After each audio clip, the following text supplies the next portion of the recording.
Rent oder mit dem Moped, aber immer ab Köln-Bahn. Irgendwie bin ich jedes Jahr in die Türkei gefahren. Da traf ich dich, verliebte mich, an dir war alles toll. Du schriebst sogar ein Lied für mich, doch das klang einfach grauenvoll. Du spieltest so nah, in jeder Bar dort in der Gegend. Und weil ich immer bei dir sein muss, bekam ich Tinnitus.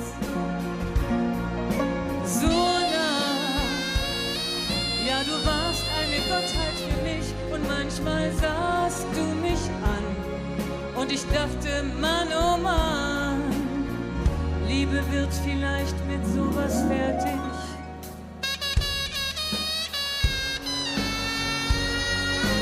Ja, es war sonnenklar, diesen Sound hält keiner aus, weil das klingt ja wie scharfe Schlachten. Und überhaupt, Liebe macht blind, aber nicht taub. Es war schneller vorbei, als wir dachten.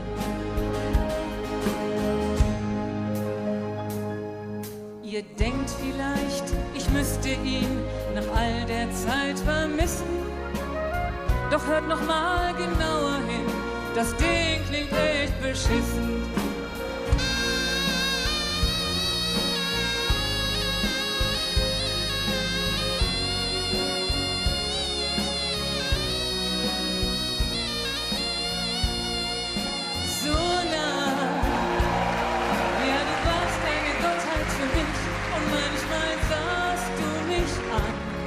Und ich dachte, Mann, oh Mann, Liebe wird vielleicht mit sowas fertig.